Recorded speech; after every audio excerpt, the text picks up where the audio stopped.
My mother loved telling stories, and one of her favourite stories was about the time she and my father were farming in very rural Zimbabwe many years ago. And it was a pretty rough life. There was lots of snakes and leopards and baboons, and it was high risk.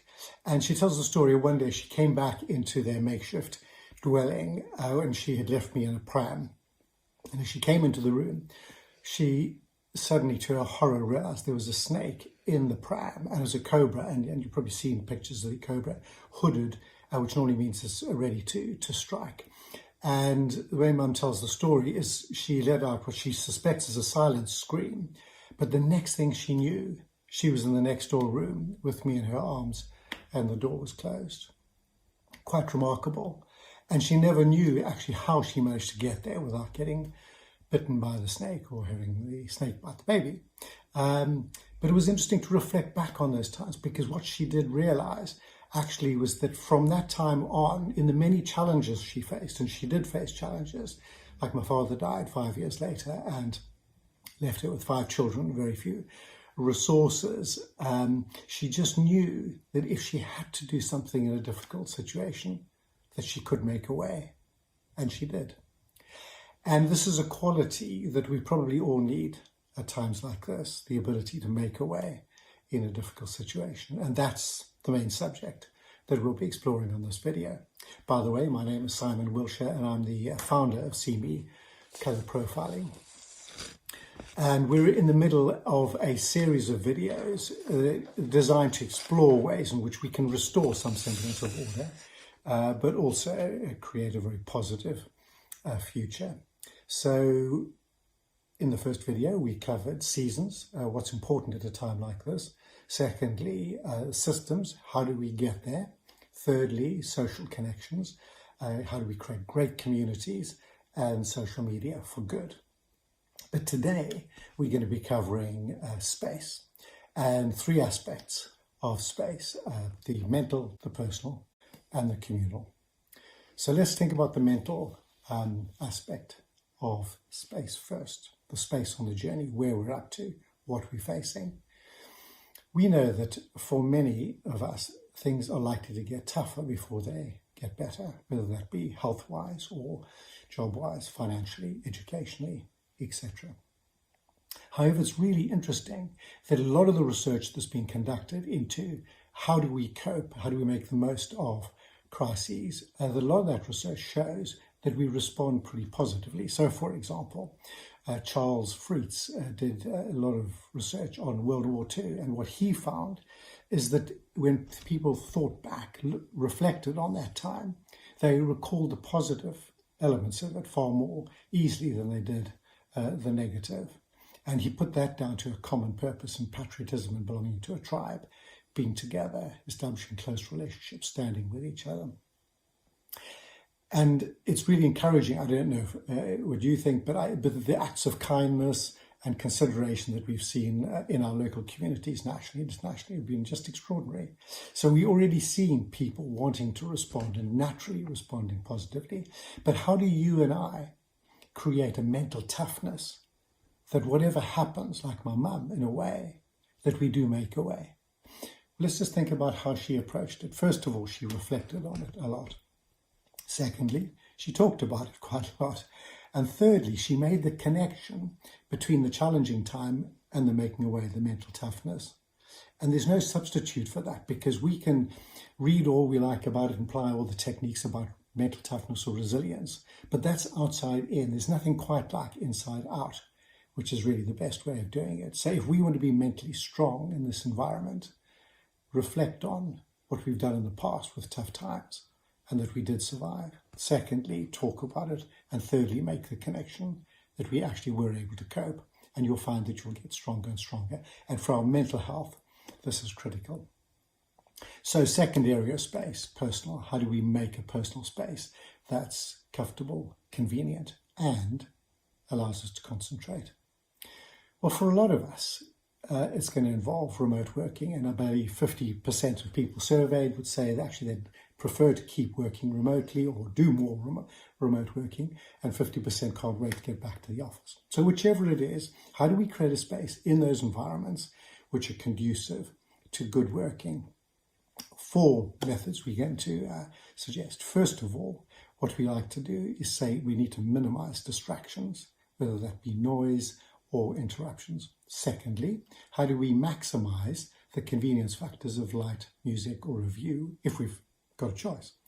Thirdly, how do we maximize the internet connection? Because if we haven't got that, we all know it can be kind of frustrating. But fourthly, how do we enjoy the stillness and time for reflection that so many of us have thought this is a huge benefit to this lockdown, and maximize that? And it's interesting, a lot of people are saying that going forward, they'd like to increase the amount of time they spend just being still and reflecting. So create great personal space for comfort, convenience, and concentration. Third area of space, how do we make a communal space that accommodates others, that allows us to innovate and create great solutions? Well, for some people, the innovation side of it is that we need other people to spark off, and some people like to work on their own. So whatever the particular approach is or your preference is, I think it's working out an approach for us. But it's interesting that for those of us who are working in increasingly distributed workforces, if you like, distributed countries, people from different countries working with us, different cultures, different locations, how do we work together in a way that actually adds value, not adds frustration? 4 keys to that.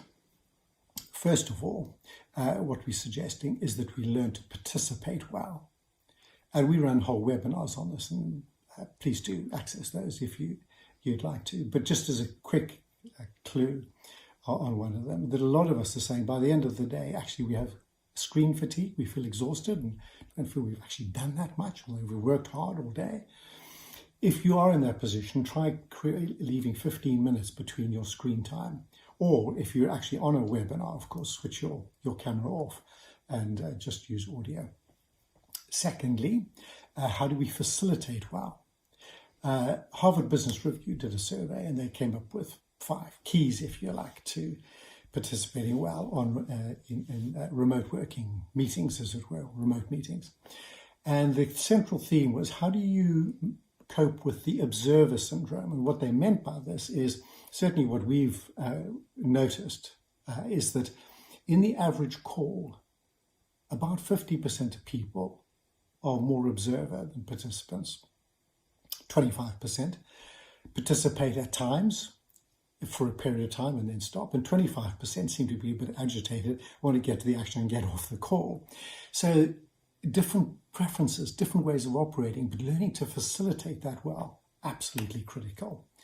Thirdly, how do we create a common goal and common values so that we accommodate people in their personal side, allow them to participate personally and enjoy the relationship side of the whole dynamic, as it were. And that can often add the multiplier, if you like, and the pleasure, the satisfaction, the psychological income to working well in a distributed workforce, working remotely. And finally, challenge for me, how do you keep up technologically? If Zoom and Microsoft Teams and other technologies are updating their service and upgrading them, etc., almost on a weekly basis, how do we keep making the most of the facilities, the functionality that they offer us? I was on a webinar last week or so with Deloitte, and they had people from all over the world speaking. And they were talking about something I hadn't heard of before, and that is that they're saying that they want to go from virtual reality to augmented reality, so that we could be, say, in Hong Kong, and we could be in New York, and we could be in London, and each of us feels that people are there in the room. And there's a company called Spatial, spelled with a T, by the way, S-P-A-T-I-L, and they've worked out this, they created this technology so that you feel as though you're in the same room. And they create an avatar, if you like, for each person with your face on the person, and your voice comes out of the avatar. Absolutely extraordinary. So that 3D communication, and they illustrated the difference between 2D and 3D, absolutely extraordinary. It takes some time to come through, but let's keep up to date with technology. So the 3 areas of space that can make a great deal of difference to restoring some semblance of order and creating a positive way forward. Number 1 is the mental, most important. Secondly, creating a really positive personal space, and thirdly, a communal space that accommodates other people, that allows us to innovate and come up with great solutions.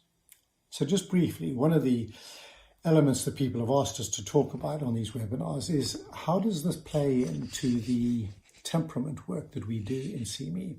Well, just very briefly, if you are a red or a yellow preference, then you're most likely to find the mental aspect comes a bit more naturally, and those with green and blue might need to work on a little bit.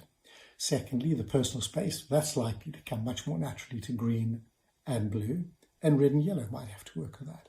Thirdly, communal space, likely to come more naturally to green and yellow, and red and blue might need to work on that a little bit. Won't go into that into too much detail, but do contact us if you'd like to know more about that. So those are the three areas that we want to focus on today: the mental, the personal, and the communal space. And thank you for attending. If you would like to contact us with any questions or any comments, or indeed any suggestions, please do. And as always, do feel free to share this video with anybody who you feel might benefit from it. Next time, what we're going to be concentrating on, how do we structure our days to conserve our energy, not get exhausted, and serve the other places, getting to where we really want to be. What's significant about a time like this, with the route map that we've got, being socially connected, having created great spaces.